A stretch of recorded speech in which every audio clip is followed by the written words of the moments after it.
ತಡವಾಗಿ ಬಂದಿದ್ದು ಇವ್ರು ಹೇಳಿರೋದು ಯಾವುದು ಸತ್ಯ ಅಲ್ಲ. ಸತ್ಯ ಇರೋದ್ರೆ ನನಗೆ ಮರ್ತೋಗ್ಬಿಟ್ಟಿದ್ದು ಕಾರ್ಯಕ್ರಮ ಇರೋದು. ತುಂಬಾ ಹಿಂದೆ ನಾಗೇಂದ್ರ ಪ್ರಸಾದ್ ಅವ್ರು ಕರೆದಿದ್ರು, ತುಂಬಾನೇ ಹಿಂದೆ. ಅಂಡ್ ನಾನು ಆಕ್ಚುಲಿ ಮೈಸೂರಿಗೆ ಹೊರಟಿದ್ದೆ. ನಾನು ಅಲ್ಲಿ ನಾಗೇಂದ್ರ ಪ್ರಸಾದ್ ಅವ್ರ ಫೋನ್ ಬಂದು ಈ ತರ ಬರ್ತಾ ಇದಾರ ಅಂದ್ಬಿಟ್ಟು ನನಗೆ ಅವಾಗ ಏನಾಗಿತ್ತು, ಈ ಕೆಲವು ದಿನಗಳ ಹಿಂದೆ ಒಂದ್ 2 ದಿನದ ಹಿಂದೆ ಬಹಳ ಬಿಸಿ ಇದ್ದೆ ನಾನು. ಸೊ ನಿಮ್ಗೆಲ್ಲರಿಗೂ ಗೊತ್ತಿರುತ್ತೆ. ಸೊ ಮರವು ಜಾಸ್ತಿ ಇತ್ತು. ಸೊ ಇದೆಲ್ಲ ಆಡ್ ಆಗಿ ಊರಿಗೆ ಹೊರಟಿದ್ದೆ. ಸೊ ಇದು ಸತ್ಯ, ಸುಳ್ಳು ಬೇಡ. ಏನಂದ್ರೆ ಖುಷಿ ಅಂದ್ರೆ ಒಂದು ಸಂಘ ಕೆಲವು ಸ್ಟೆಪ್ಸ್ ನ ತಗೊಂತಾ ಇರೋದು, ಕೆಲವು ಯೋಜನೆ ಮಾಡ್ತಾ ಇರೋದು ಎಲ್ಲ ಓಕೆ. ಬಟ್ ನನಗೆ ಇಲ್ಲಿ ಸಾಧು ಕೋಕಿಲ ಏನ್ ಮಾಡ್ತಾ ಇದ್ದಾರೆ ಗೊತ್ತಾಗಿಲ್ಲ. ಹೌದಾ? ಒಳ್ಳೇದಾಗ್ಲಿ. ಸಾಧು ಇರೋ ಕಡೆ ಎಲ್ಲ ಸೀರಿಯಸ್ ಆಗಿ ಇರುತ್ತೆ ಕೆಲಸ. ಸೊ ಅದರಿಂದ ಕೇಳಿದೆ.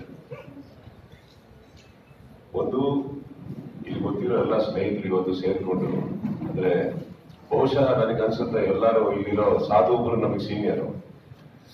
ಅದು ಬಿಟ್ರೆ ಇನ್ನು ಉಳಿದಿರೋ ನಾದು ಆಗ್ಲಿ, ಕವಿಯವರಾಗ್ಲಿ, ಮಿಕ್ಕಿದ ಎಲ್ಲರೂ ಐ ಥಿಂಕ್ ಒಂದೇ ಟೈಮ್ ಅಲ್ಲಿ ಸ್ಟಾರ್ಟ್ ಮಾಡಿರೋದು ಅವೆಲ್ಲ ಕೆಲಸಗಳನ್ನ. ಸೊ ಐ ಥಿಂಕ್ ಅವ್ರೆಲ್ಲರೂ ಬೆಳವಣಿಗೆ, ನನ್ನ ಬೆಳವಣಿಗೆ ಅವ್ರು ನೋಡಿರೋದಾಗ್ಲಿ, ಒಟ್ಟಿಗೆ ಕಷ್ಟ ನೋಡಿರೋದಾಗ್ಲಿ.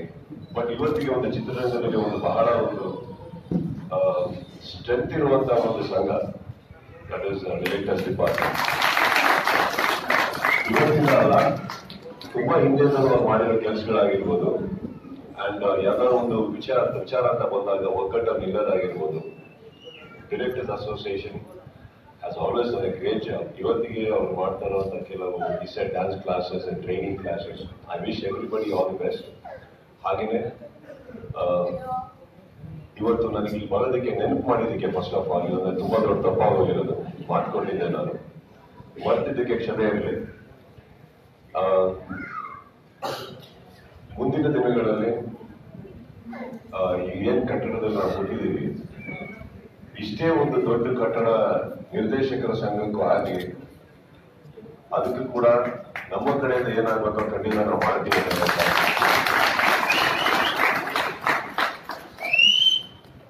ಡೈರೆಕ್ಷನ್ ಡಿಪಾರ್ಟ್ಮೆಂಟ್ ಅನ್ನೋದಕ್ಕಿಂತ ಹೆಚ್ಚಾಗಿ ಡೈರೆಕ್ಷನ್ ಅನ್ನೋದು ಒಂದು ಜಾಗ, ಸ್ಥಾನ, ಅದು ಒಂದು ತಾಯಿ ಸ್ಥಾನ, ತಂದೆ ಸ್ಥಾನಕ್ಕೆ ಕೊಡ್ತೀವಿ ನಾವು ಚಿತ್ರರಂಗದಲ್ಲಿ.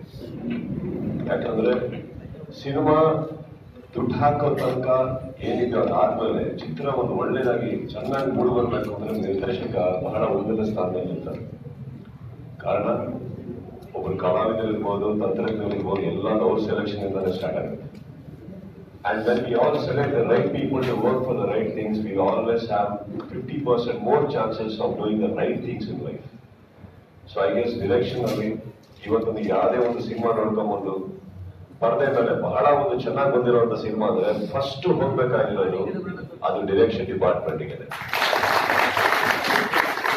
ಅದಾದ್ಮೇಲೆ ಅದಕ್ಕೆ ಕೂಡ್ಕೊಂಡ್ ಬರೋದು ನಿರ್ಮಾಪಕ ಬರ್ತಾರೆ. ಯಾಕಂದ್ರೆ ನಿರ್ಮಾಪಕರು ಇಲ್ಲೇ ಒಂದು ಸಿನಿಮಾ ಮಾಡಕ್ಕಂತೂ ಖಂಡಿತ ಆಗಲ್ಲ. ಬಟ್ ಒಂದು ಕ್ರಿಯೇಟಿವ್ ಅಂತ ಏನಿದೆ ಅದು ಬರೋದೇ ಡೈರೆಕ್ಷನ್ ಡಿಪಾರ್ಟ್ಮೆಂಟ್ ಅಂತ. They can make hour spoil the film.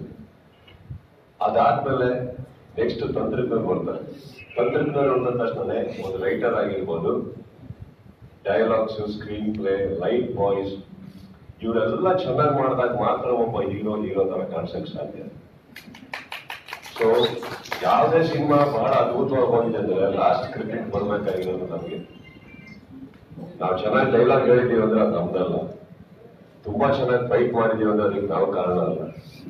ಏನ್ರಿ ಹೆಂಗಾಗಿ ಕಾಣ್ತಾ ಇದ್ದೀರಾ ಅಂದ್ರೆ ಅದು ಸತ್ಯವಾಗ್ಲೂ ನಮ್ಮ ರೀಸನ್ ಅಲ್ಲ. ಬಹಳ ವರ್ಕ್ಗಳು ಅಂತಿರ್ತವೆ. ಒಬ್ಬ ಹೀರೋ ಕಾಣ್ಬೇಕಾದ್ರೆ ಬ್ಯಾಕ್ ಗ್ರೌಂಡ್ ಮ್ಯೂಸಿಕ್ ಚೆನ್ನಾಗಿರ್ಬೇಕು. ಪಿಕ್ಚರ್ ತುಂಬಾ ಚೆನ್ನಾಗಿ ಬರ್ತಾ ಇದೆ ಅಂದಾಗ ಒಬ್ಬ ನಿರ್ಮಾಪಕ ಚೆನ್ನಾಗಿ ದುಡ್ಡು ಹಾಕ್ಬೇಕು. ಇದೆಲ್ಲ ಆದ್ಮೇಲೆ ಒಬ್ಬ ಕಲಾವಿದ ಬರ್ತಾನೆ. ಬಟ್ ಕಲಾವಿದನು ಕಮ್ಮಿ ಅಂತ ನಾನು ಹೇಳೋದು, ಕಲಾವಿದನಾಗಿ ಹೇಳ್ತಾರೆ ನಾನು. ಭಾವನೆ ಅಂತ ಬಂದಾಗ ಪರದೆ ಮೇಲೆ ಎಲ್ಲ ವಿಷಯ ಹೇಳಿ ಕೊಡ್ಬೇಕಾದ್ರೆ ಒಬ್ಬ ಕಲಾವಿದ. But again that is the last I guess the department I talking about. Direction for me, ನಾನು ಅಷ್ಟೇ ಒಂದು 6 ಸಿನಿಮಾ ಮಾಡಿರ್ಬೋದು. ಬಟ್ ನಾನು ಕಲ್ತಿರೋದು ಇವರೆಲ್ಲರಿಗೂ ನೋಡಿ ಸ್ವಲ್ಪ ನೋಡಿ ಕಲ್ತ ನಾನು. But today I am very happy.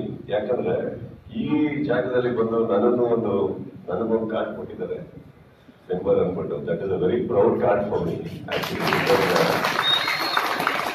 ನನಗೆ ABCD ಗೊತ್ತಿರಲಿಲ್ಲ. ಬಟ್ ನಾನು ಸಿನಿಮಾ ಒಂದು ಟೈಮಲ್ಲಿ ಯಾರು ಡೈರೆಕ್ಟ್ ಮಾಡಕ್ಕೆ ರೆಡಿ ಇಲ್ಲ ನನಗೆ ನಾನು ಮಾಡ್ಕೊಂಡಿದ್ದೆ ಆ ಟೈಮಲ್ಲಿ. ಆಮೇಲಿಂದ ಅಲ್ಲಿ ಇಲ್ಲಿ ಕಲ್ತ್ವಿ. ಬಟ್ ನನ್ನ ಲೈಫಲ್ಲಿ ಬಹಳ ಡಿಫಿಕಲ್ಟ್ ಆಕ್ಟರ್ ಹ್ಯಾಂಡಲ್ ಮಾಡಿದಂದ್ರೆ ಇವರೇ. ಈ ಅಪ್ಪನ ಹ್ಯಾಂಡಲ್ ಮಾಡೋದಂತ ಒಂದು ಡಿಫಿಕಲ್ಟ್ ಟಾಸ್ಕ್ ನನಗೆ ಯಾರನ್ನ ಹ್ಯಾಂಡಲ್ ಮಾಡೋಕ್ಕಾಗಿಲ್ಲ. ಒಂದು ಕಡೆ ಇರಲ್ಲ ಕಾಲು. ಬಟ್ ಇವರು ಕೂಡ ಡೈರೆಕ್ಟರ್, ಅದನ್ನು ಮರಿಬೇಡಿ. ನಾನು ಪ್ರತಿ ಕಲಾವಿದರಲ್ಲಿ ಕೇಳ್ಕೊಳ್ಳೋದಿಷ್ಟೇ, ಮತ್ತೆ ಯಾವತ್ತನ ಸಾಧು ಪಿಕ್ಚರ್ ನೀವು ಡೈರೆಕ್ಟ್ ಮಾಡ್ತಾ ಇದ್ರೆ ನಿಮ್ಗಳದ್ದು ಎಲ್ಲ ಕೊಟ್ಟರ ಕಾಟಗಳನ್ನ ನೆನ್ಪಿಟ್ಕೊಂಡು ಬಡ್ಡಿ ಸಮೇತ ವಾಪಸ್ ಕೊಡಿ ಅಂತ ಹೇಳ್ತಾ ಎಲ್ಲರಿಗೂ ಒಳ್ಳೇದಾಗಿ. I am extremely sorry for coming late ಅಂತ ಹೇಳ್ತಾ ನಾಗೇಂದ್ರ ಪ್ರಸಾದ್ ಅವರು ಕಾಲ್ ಮಾಡ್ಕೊಂಡಿದ್ರು. Initiative is taking. Is a fabulous lyricist. Thank you.